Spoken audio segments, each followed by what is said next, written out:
The fluorescent lights in conference room hummed with the same frequency as a dying migraine. I stared at the whiteboard, where my 20-year career was currently being erased by a woman whose entire personality was a linked in inspirational quote. "We're pivoting to a lean-forward posture," Jordan said, capping her dry erase marker with a violent click. She's the CEO's daughter-in-law, 29-year-old nightmare with an MBA from a university that probably accepts Cole's cash as tuition. "Evelyn, frankly, your department feels heavy. We need agility. We need spark." I adjusted my glasses, looking at the org chart she'd drawn. My name, formerly at the top of infrastructure and digital risk, had been moved to a lonely little box in the bottom corner, labeled IP archiving. It was the corporate equivalent of being sent to a farm upstate. "Archiving," I repeated, my voice flat. "So, you're moving the servers, the encryption keys, and the patent portfolio management to where exactly?" "The cloud." Jordan beamed, doing jazz hands. "We're going fully serverless. We don't need you babysitting hardware in the basement anymore. It's 2024, Evelyn. We need to democratize our data." I took a slow sip of my coffee. It was lukewarm and tasted like despair. "Jordan, the cloud is just other people's computers. Specifically, computers I leased for this company 15 years ago under a legacy contract that ensures we don't get sued into oblivion by Oracle." She waved a hand dismissively, her charm bracelet jingling like the bells on a leper. "Details. You're bogged down in the how, Evelyn. I'm looking at the why. You'll transition to the archiving role effective immediately. Budget is being slashed by 80%, but don't worry, I'm leaving you a stipend for training. We want you to upskill. Maybe learn some Python, or how to use Slack without sounding passive-aggressive." The room tittered. A few of the junior devs looked down at their shoes. They knew. They knew I was the only reason their commit history didn't crash the production environment every Tuesday. "Understood," I said. The rage was there, deep in my gut, hot and distinct like a shot of bad tequila. But on the surface, I was a frozen lake. "I'll focus on archiving and training. Lots of training. By the way, if you're enjoying watching a corporate train wreck in slow motion, do me a solid and hit subscribe and upvote. My therapist says I need external validation, and since I'm about to lose my health insurance, you guys are all I've got." Okay, back to the carnage. I walked out of that meeting with a box of my personal effects, a stapler, a stress ball shaped like a grenade, and a framed photo of my dog, Buster, who had more loyalty in his left nut than this entire board of directors. I didn't go home to cry. I didn't go to a bar to drown my sorrows in cheap Chardonnay. I went straight to my new office, a converted storage closet on the 4th floor that smelled vaguely of bleach and resentment. I sat down, cracked my knuckles, and opened the compliance and training portal. Jordan wanted me to use the budget? Fine. I navigated to the external vendor registration page. I created a new profile for a consultancy firm called Veritas IP Solutions. The address was a P.O. box in Delaware. The owner, a blind trust I'd set up 3 years ago for estate planning. Then, I looked at the asset list. Jordan thought she was streamlining the company. She thought she was cutting the fat. What she didn't realize was that I wasn't the fat. I was the skeleton. And she had just given me permission to start removing the bones, one by one, to archive them for safekeeping. I started small. The software licenses for the design team, they were up for renewal. I initiated a transfer request to move the licensing authority to Veritas IP Solutions, categorizing the expense under compliance training simulation, vendor management. The system flagged it for approval. Who was the approver? Jordan. 2 hours later, I got a notification. Request approved. She hadn't even read it. She saw training and rubber-stamped it, probably while ordering a matcha latte and firing a janitor on her phone. "You want spark, Jordan?" I whispered to the flickering monitor, lighting a cigarette. "Yeah. I smoke indoors, sue me. Nobody comes to the 4th floor. I'll give you a bonfire." I spent the next 6 hours quietly rewriting the ownership tags on the company's primary domain names. By the time I left, the company didn't technically own its own website anymore. I did, or rather, Veritas IP Solutions did, and the rent was due in 30 days. I walked out to the parking lot, the asphalt slick with rain and oil. My 2014 Subaru Outback looked tired. I patted the hood. "Hang in there, girl," I muttered. "We're about to come into some money." My phone buzzed. A text from Jordan. "Hey Ev, make sure you clear out the server room by Friday. We're turning it into a meditation pod." Namaste. I stared at the screen until the backlight timed out. Meditation pod. right where the main cooling units for the redundant backups were. I didn't reply. I just smiled, a sharp, jagged thing that felt foreign on my face. I wasn't just going to let them fail. I was going to sell them the tickets to their own funeral. The next 2 weeks were a masterclass in corporate dysentery. Jordan's version of modernization looked a lot like setting a house on fire because you didn't like the color of the drapes. They brought in agile coaches, guys named things like Skylar and Braden, who wore vests over t-shirts and used words like ideation and sync up unironically. They turned the bullpen into an open collaboration zone, which meant they took away the cubicle walls that separated the developers from the sales team. Now, while the engineers were trying to debug the spaghetti code that held our payment gateway together, they had to listen to Chad from sales ring a literal cowbell every time he sold a subscription. I sat in my closet office, watching the ticket queue explode. Ticket hash 4902. I can't access the legacy database. Ticket hash 4905. Why is the VPN blocking the new marketing tools? Ticket hash 4912. The website is down for Europe. Normally, I would be the one fixing this. I would be the one diving into the terminal, rerouting traffic, and soothing the servers like a hoarse whisperer. But I wasn't in infrastructure anymore. I was in archiving. So, I forwarded every single ticket to the new chief digital officer, guy Jordan hired because he had 50K followers on Twitter. His qualifications seemed to be posting photos of his desk setup and using the hashtag #hustlegrind. Evelyn, Jordan stopped by my door on a Tuesday, holding a green juice that looked like pond scum. She didn't come in, the room was too small, and I was actively eating a tuna sandwich to establish dominance. We're seeing some friction in the transition. Friction? I wiped a crumb from my lip. Is that what we're calling the 40% drop in uptime? She scowled. It's teething pains. Look, the new vendors are asking for the admin keys to the AWS instances. They say the current credentials aren't working.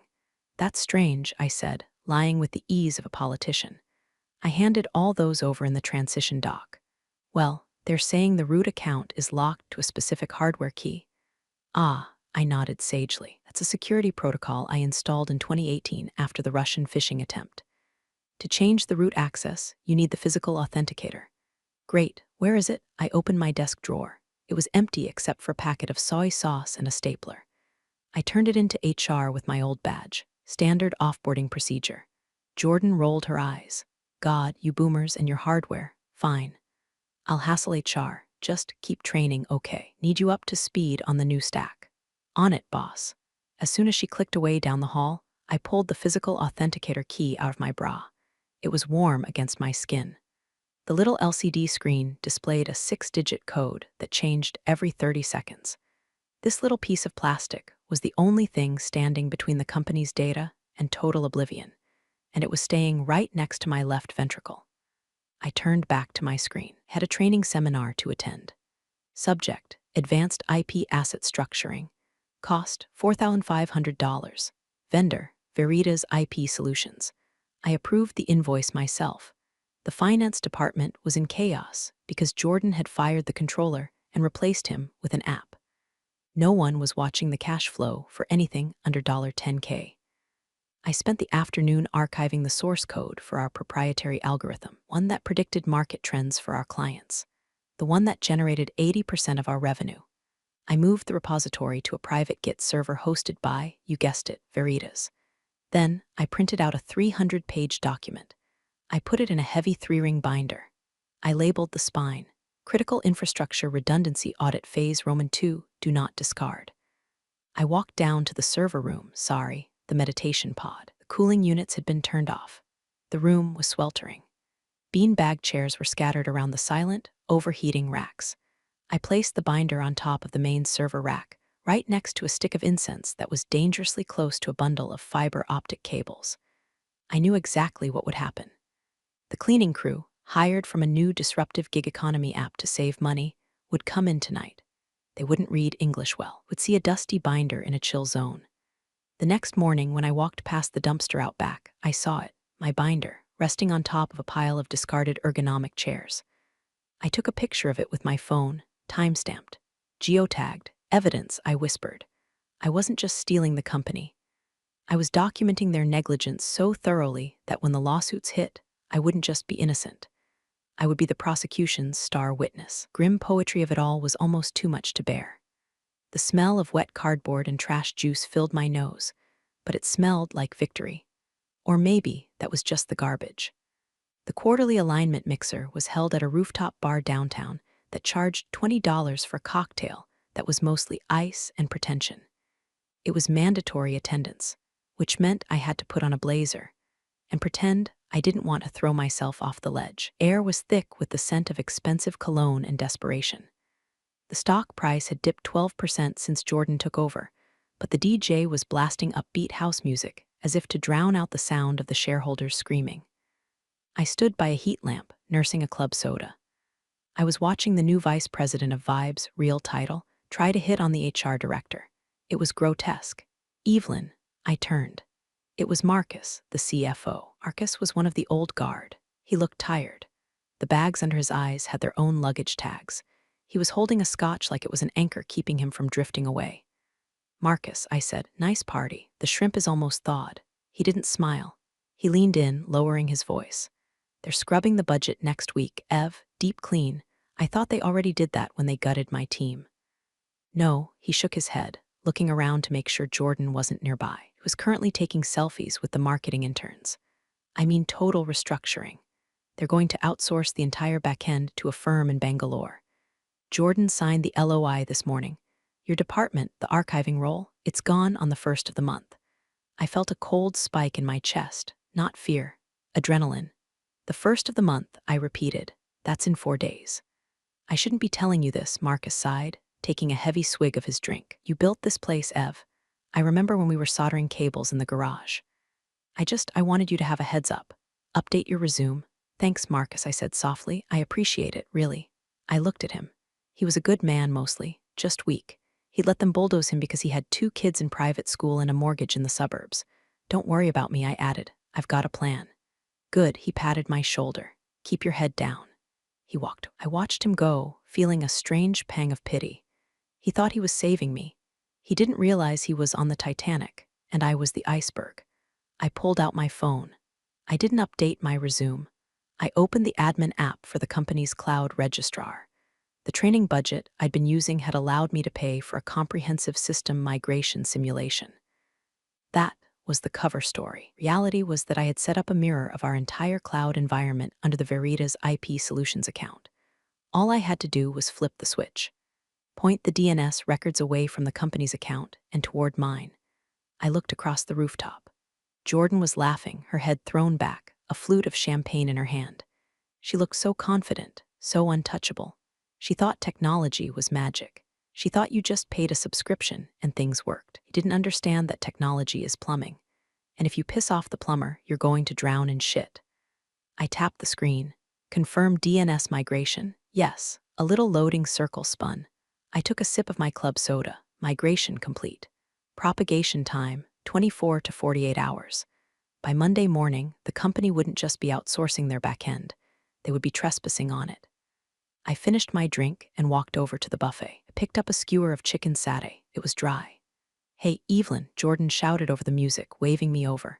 I walked toward her, forcing a smile that felt like I was baring my teeth. Great party, right? She yelled. We're really building culture here. It's certainly something, I shouted back. Hey, I wanted to ask. She leaned in, smelling of white wine and expensive hairspray. Did you finish that training on? What was it? IP compliance. Oh, absolutely, I said, my voice steady. I passed the final exam tonight. Love that growth mindset. She high-fived me. Her hand was clammy. We're going to need you to train the new team in Bangalore next week before before you fire me, I offered. She blinked, her smile faltering for a nanosecond before recovering. Before we transition you, don't be so dramatic. Right, transition. I checked my watch. The propagation had started. Somewhere in a server farm in Virginia, digital handshake was happening. The locks were being changed. I pulled out my phone again and drafted a quick email to Marcus. Subject, thank you, body, Marcus, thanks for the drink. If things collapse next week, check your personal email. I've sent you a file containing the metadata for your pension fund. I made sure it's backed up externally. You might need it to prove you didn't embezzle anything when the audit happens. Ev, I hit send. Then I walked out of the party, leaving the noise and the fake smiles behind. The elevator ride down was silent. I hummed a little tune. It was the Jeopardy theme song. Time was ticking. Monday morning arrived with the subtlety of a sledgehammer. The air in the office was different, charged with a static panic. People were hovering around printers that refused to print. The coffee machine, which was EOT-enabled for some godforsaken reason, was displaying a network error message. I sat in my closet, waiting. 9:02 a.m., my screen flickered. A pop-up window appeared. Your session has expired. Please log in again. I typed in my password. Account locked, contact administrator. Here we go. I tried to access my email on my phone. Authentication failed. They weren't waiting for the first of the month. They were doing it now. A company-wide announcement blared over the PA system. It was the new IT director, the hashtag guy. Attention team, we are experiencing a minor security incident. A sophisticated phishing attack has compromised several legacy accounts. As a precaution, we are locking down all non-essential access. Please reboot your machines and wait for further instructions. Phishing attack. I laughed out loud. A dry, hacking sound that startled a spider in the corner of the room. They were framing me, or at least using security as the cover to lock me out before they marched me out. It was the oldest trick in the book. Aim the person you're firing for a breach so you can escort them out without severance. My phone buzzed. It was a text from the IT automated system, which I had programmed 3 years ago to alert me of any admin changes. Alert. User Evelyn R. removed from group. Admin. Alert. User Evelyn R. removed from group. VPN access. Alert. User Evelyn R. removed from group. Cafeteria rewards. Petty. They even took my free sandwich points. It hurt more than the admin rights. I leaned back in my chair, putting my feet up on the desk. They thought they were locking me out of the building. They didn't realize I had already moved the building. The lockout was actually perfect. It confirmed that they had no idea what was happening on the back end. If they had checked the DNS records, they would have seen the migration.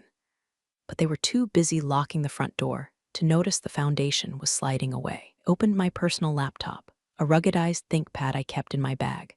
I connected to the guest Wi-Fi password, Innovation 2024, because of course it was. I logged into the Veritas IP Solutions dashboard. The dashboard was a sea of green lights. Asset, domain name secure. Asset, cloud instances secure. Asset, software licensing secure. I watched the traffic logs. I could see the company's internal requests hitting my servers. Quest payroll database access. Status, allowed for now. I had set a timer, 72 hours. For the next 3 days, everything would work normally. The training simulation mirrored the live environment perfectly. They wouldn't know they were running on my infrastructure. They wouldn't know they were burning my bandwidth, but on Friday, the lease would expire. There was a knock on my door, sharp, aggressive. It didn't open because I had wedged a chair under the handle. Evelyn, open up. It was the head of HR. A woman named Linda who smiled with her mouth but wanted to murder you with her eyes. I removed the chair and opened the door. Linda was standing there with 2 security guards, Paul and Dave. I knew Paul. We used to smoke together behind the loading dock. He looked ashamed.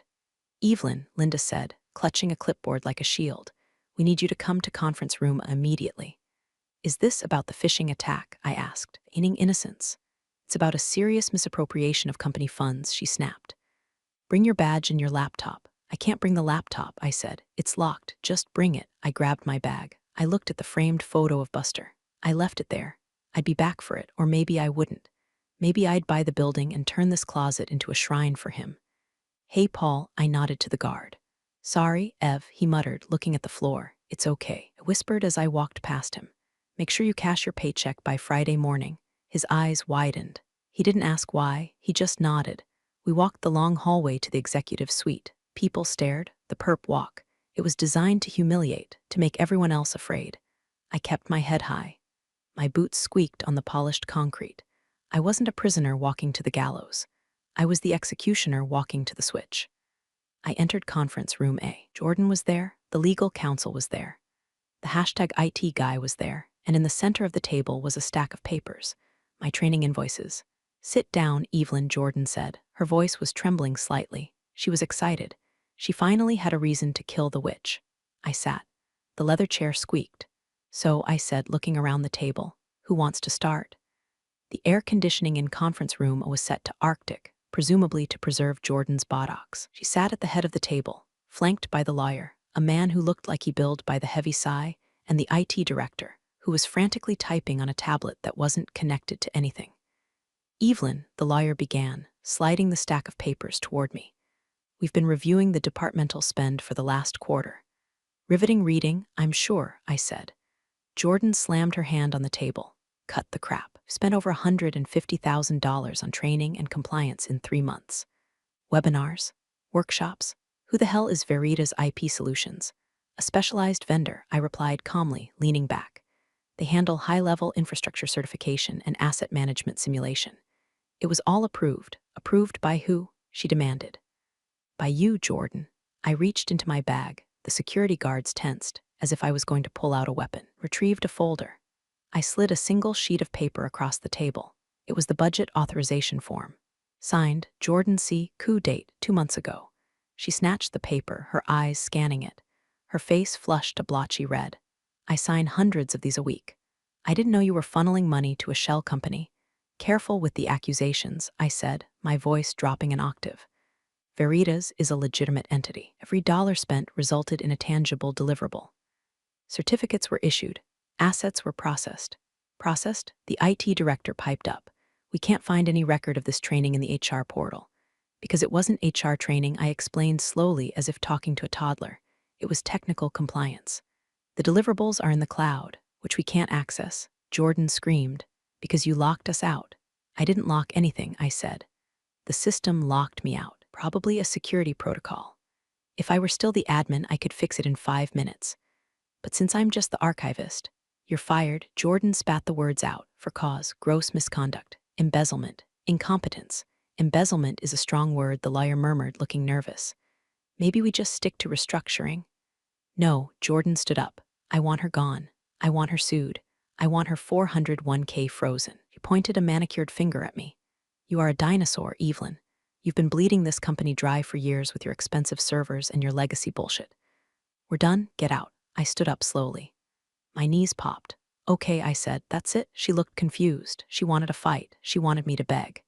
That's it, I said. You're firing me. I accept. But Jordan, one piece of advice. I don't want your advice. You're going to need it, I said, walking to the door. I paused with my hand on the handle. You mentioned the servers were expensive? You were right, they are. And now that you've fired the person who managed the lease, you're going to find out exactly how expensive they really are. Get out. Paul and Dave escorted me to the lobby. I handed over my badge. Good luck, guys, I said. I walked out the front doors into the blinding sunlight. I took a deep breath. It smelled of exhaust and freedom. I walked to my Subaru, got in, lit a Marlboro. My hands were shaking, just a little, not from fear, from the adrenaline crash. I picked up my phone. I logged into the Verita's app. Tenant, redacted corp, status, delinquent. I changed the status flag. Action, initiate termination sequence. Timer, 72 hours. You want a dinosaur? I exhaled a cloud of smoke at the windshield. I'll show you an extinction event. I put the car in drive and headed home. I had a lot of packing to do. I needed to buy some popcorn. Friday came, the day of the apocalypse. I was sitting on my porch, drinking a coffee that had a splash of whiskey in it. It was 10 o'clock a.m. I was wearing my pajamas. My phone started blowing up around 9:15. First, it was the automated alerts from my old team, the ones who hadn't been fired yet. Hey Ev, did you change the SSL cert on the payment portal? Chrome is throwing a security warning. Ev, API calls to Salesforce are bouncing. Error 404. Evelyn, are you there?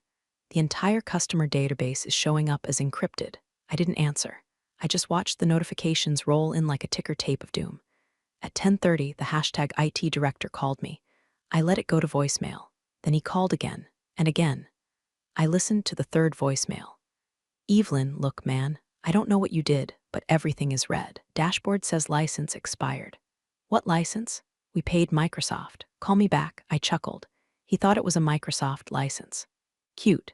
By noon, the company's public-facing website was replaced by a generic holding page. This domain is parked courtesy of Verita's IP Solutions. Contact owner for inquiries. I could only imagine the scene inside the office. The sales team couldn't close deals because the CRM was offline. Developers couldn't push code because the Git repo was locked. HR couldn't even process payroll because the secure gateway to the bank was routed through. Well, me. Around 1 o'clock p.m., I got a text from Paul, the security guard. Chaos. Jordan is screaming at a laptop. The new IT guy is crying in the break room. Someone threw a chair through the glass wall of the meditation pod. Miss you. I texted back, keep your head down, Paul.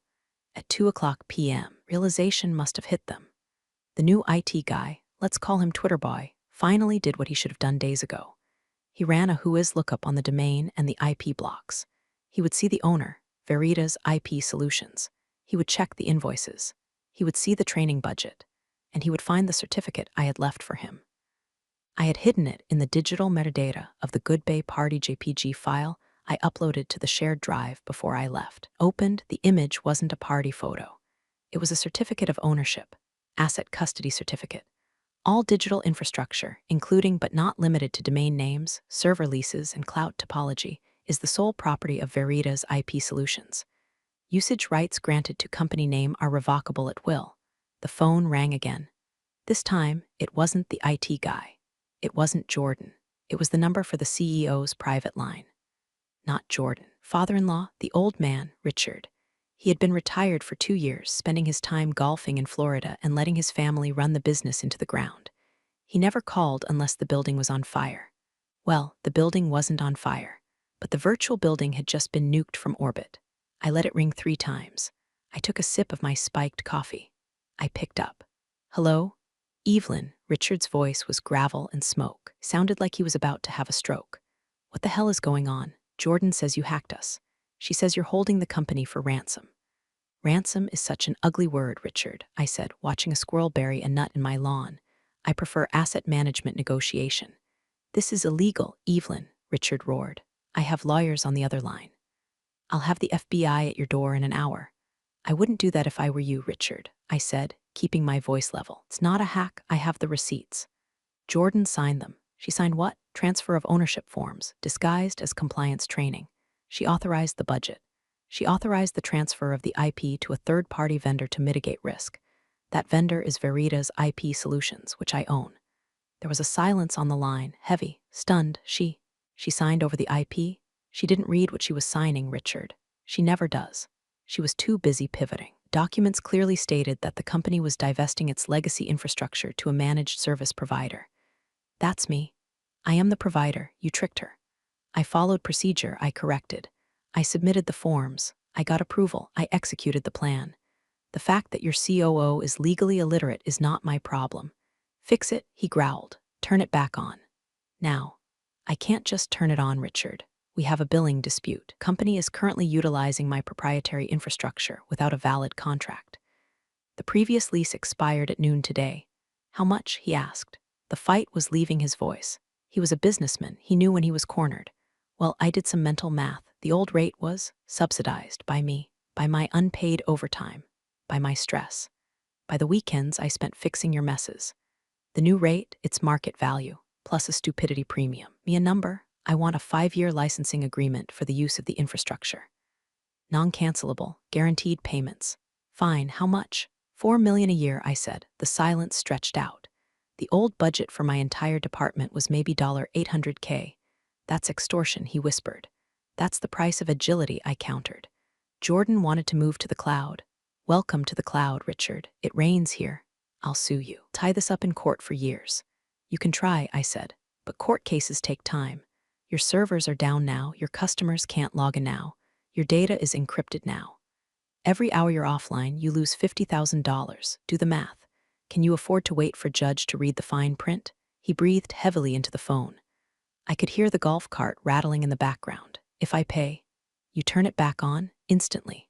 And Jordan, that's an internal personnel matter, I said, but I suspect her training is complete. I'll send the contract, he said. But Evelyn, you're done in this town. You'll never work in tech again. Richard, I laughed. With $4 million a year, I'm not looking for a job. I'm retiring. I hung up. My hands were sweating now. I wiped them on my pajama pants. I had one. But I wasn't done yet. There was one more loose end. The physical office. Company leased their fancy downtown office space. It was a prime location. Exposed brick, glass walls, espresso machine. What they didn't know, what even Marcus didn't know, was who the landlord was. Years ago, the company had been in trouble. They needed cash. They sold the building to a holding company and leased it back. That holding company was Red Brick Trust, and the primary beneficiary of Red Brick Trust, my late father's estate, which I managed. Jordan had been late on the rent for 3 months. She kept saying the check is in the mail, claiming they were switching payment processors. In commercial real estate, 3 months is an eviction event. I looked at the clock. 2:30 p.m. I picked up the phone again. Hello, Sheriff's Office? Yes, this is Evelyn regarding the eviction notice for the property on 4th and Main. Yes, the paperwork is ready. Go ahead and serve it. Richard was frantically having his lawyers draft a $4 million surrender treaty. Jordan was trying to rally the troops. According to Paul's texts, she was standing on a desk in the bullpen, shouting about sabotage and industrial espionage. She had called the local news. A van was parked outside. She was going to play the victim. She was going to spin this as a cyber-terrorist attack by a disgruntled employee. It was a good play. It might have even worked. Had a building to do it in. At 3:15 p.m., 2 sheriff's deputies walked into the lobby. They weren't there to arrest me. They were holding a large orange sticker. Paul texted me, "Cops here, are you in trouble?" I replied, "No. But Jordan is. Watch the front door." The deputies walked past reception, where the receptionist was currently crying because her Instagram wouldn't load, and headed for the elevators. They went up to the executive floor. I wasn't there, but I knew the script. I had written it. They would ask for the person in charge. Jordan would step forward, thinking they were there to take her statement about the hack. They would hand her the document. Notice to quit. Eviction for non-payment of rent. The lease for the office space had a strict clause, automatic termination upon 90 days of delinquency. Jordan had prioritized paying the agile coaches over paying the rent. She assumed the landlord, some faceless trust. Be lenient, she assumed she could charm them. She didn't know the landlord was the woman she called a dinosaur. I imagined her face. The confusion, then the rage. "You can't evict us. We're a tech company. Ma'am, you have 24 hours to vacate the premises, or we will remove your property to the curb." The irony was delicious. She wanted to move everything to the cloud.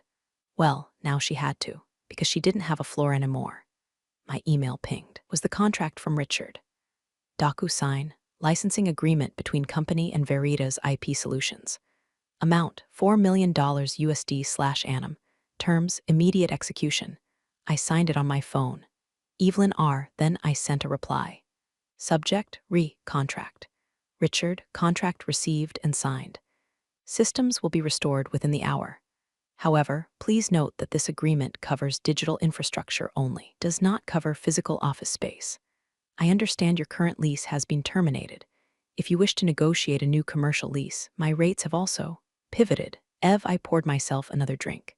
The sun was starting to dip lower. I decided I would go into the office one last time, not to work, but to collect. I pulled up to the office building at 5:00 p.m. The sun was setting, casting long, bloody shadows across the glass facade. There were people standing on the sidewalk with boxes. The eviction had started. The news van was there, but the reporter looked bored. It's hard to make accounting error leads to eviction sound sexy for the 6:00 news. I walked through the sliding doors. The lobby was chaos. People were arguing. Someone was stealing the Nespresso machine. Paul saw me. He tipped his cap. He didn't stop me.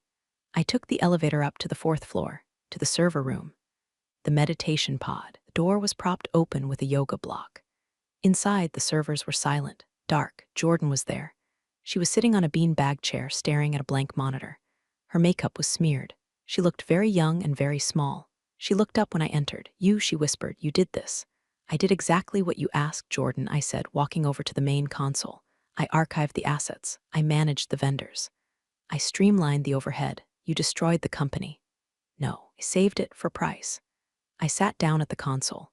I plugged in my physical authenticator key, the one I had kept in my bra. The screen flickered to life. A green cursor blinked in the darkness. "Richard signed the deal," I said, my fingers flying over the keyboard. "You have your servers back. But the building, you'll have to talk to my real estate agent about that. And I warn you, she's a bitch." "Why?" Jordan asked, tears streaming down her face. "Why burn it all down?" "'Cause you didn't respect the plumbing," I said softly. "You thought you could just paint over the rust and call it innovation. You forgot that someone has to keep the lights on." I hit the final command. Restore system image, Y/N. I pressed Y, enter. The room hummed. The fans spun up. The lights on the racks began to blink, a cascading waterfall of green LEDs. The hum grew louder, a roar of air and power. The AC kicked in, blasting freezing air into the room, blowing Jordan's hair back. The monitors in the hallway lit up. The phone started ringing. The network error signs vanished. I stood up. "You're back online," I said. "Try not to break it." I walked to the door. "Wait," Jordan called out. "What about the training budget, the money?" "Oh, that?" I smiled. "Consider it a consulting fee. You got a very expensive education today, Jordan. I hope you learned something." I walked out. I took the elevator down. I walked past the weeping receptionist, past the confused deputies, past Paul. "See you around, Paul," I said. "I'll send you a job offer next week. I need a head of security for my new venture." He grinned. "You got it, boss." I got into my Subaru. I didn't look back at the building. I didn't need to. I owned it. I drove home, the window down, the cold air rushing in. My phone buzzed. Bank notification. Wire transfer received. $4 million and 0 cents. I turned up the radio. It was playing classic rock. I lit a cigarette. I was unemployed. I was a pariah. I was the old tech lady, and I had never felt more alive. Later that night, I sent one final invoice to the company's accounts payable system, which was now running on my servers. Invoice #001 description. Final training session identifying real ownership. Amount $1.00. I drank alone to the sound of Danny DeVito Asmer on my new 85-inch TV. We're all healed. Not every victory needs applause or a corner office. Sometimes walking away with your dignity is the real promotion. Thanks for being here, Well. I'll catch you in the next story.